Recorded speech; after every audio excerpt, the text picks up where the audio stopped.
Assalamualaikum warahmatullahi wabarakatuh. Salam sejahtera, semoga kita selalu diberikan kesehatan, keselamatan, keberkahan oleh Allah Subhanahu wa Ta'ala. Oke sahabat, selamat berjumpa kembali dengan Nur Yaman Channel. Kali ini kami akan menelusuri situs Gunung Semar sahabat, yang ada di kawasan Pesarean Sedatuk Kahfi sahabat. Ini dan ada lapangan menuju ke sana. Dan tentunya semua sahabat penasaran dengan penelusuran kali ini. Oleh karena itu tonton terus videonya, namun jangan lupa like dan subscribe channelnya supaya kami bisa lebih bagus menayangkan video yang bermanfaat untuk semuanya. Oke, kita mulai penelusurannya sahabat. Dan ini adalah situs Gunung Semar sahabat. Lalu apa yang terjadi di Gunung Semar ini? Tentunya ada Alkisah sahabat. Ada Alkisah di Gunung Semar ini, yaitu ketika Sunan Gunung Jati atau yang bernama Syekh Syarif Hidayatullah, yang merupakan cucu dari Prabu Siliwangi Kerajaan Pajajaran, anak dari Nyai Rara Santang, Nyai Saripah Mudaim, dan merupakan keponakan dari Pangeran Cakrabuana yang bergelar Mbahku Cirebon sahabat.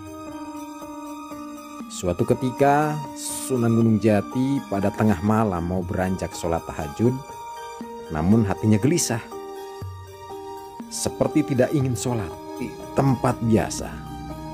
Maka beranjaklah Sunan Gunung Jati sholat tahajud di atas perahu di laut. Malam itu sholat tahajud terasa khusyuk. Namun saat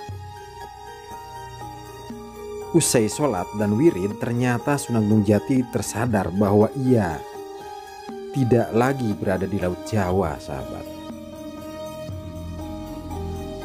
Bukit Gunung Jati sudah tidak tampak lagi, dan akhirnya tersadar bahwa perahu terombang-ambing semalaman hingga ke daratan Sin atau Cina.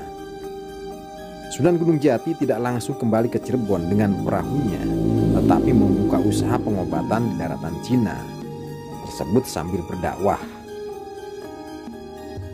Pada suatu ketika nama Sunan Gunung Jati tenar di negeri Cina karena kehebatan pengobatannya, hingga akhirnya terdengar ke telinga Kaisar Cheng Ho, penguasa Cina saat itu. Kaisar Cheng Ho pun mencoba menguji kehebatan tabib Sunan Gunung Jati tersebut. Maka Kaisar menghadirkan dua putrinya, yaitu putri yang satu punya suami dan satunya Ong Tin masih perawan dengan pura-pura hamil sahabat.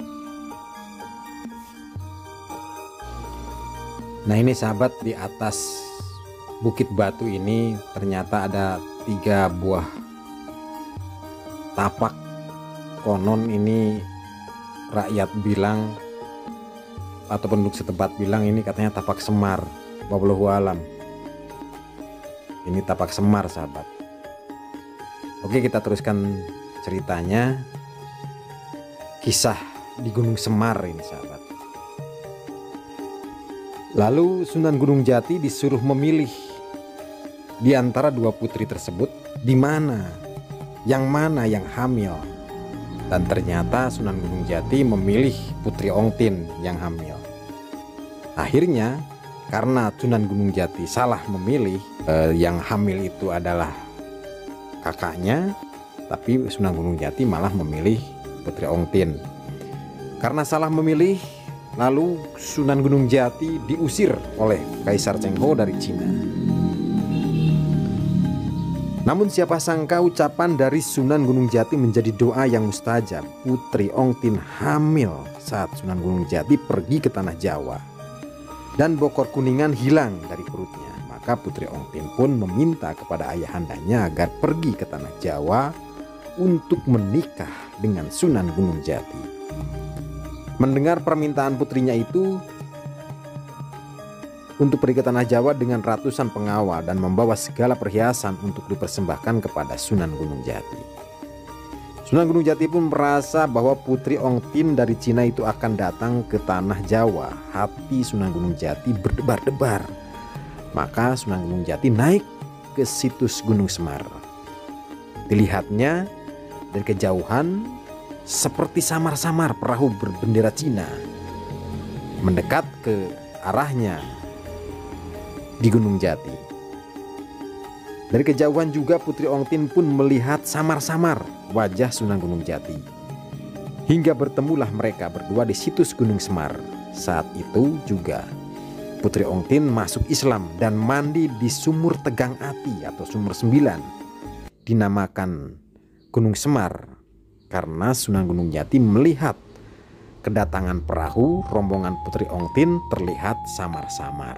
Itu mungkin ceritanya, sahabat. Jadi cerita dari Gunung Semar itu tempat awal bertemunya Sunan Gunung Jati dengan Putri Ongtin, sahabat. Oke sahabat, itu mungkin cerita yang beredar di masyarakat. Namun apabila ada versi yang lain, silahkan isi di kolom komentar. Semoga video ini bisa bermanfaat untuk semuanya. Saya akhiri. Wassalamualaikum warahmatullahi wabarakatuh.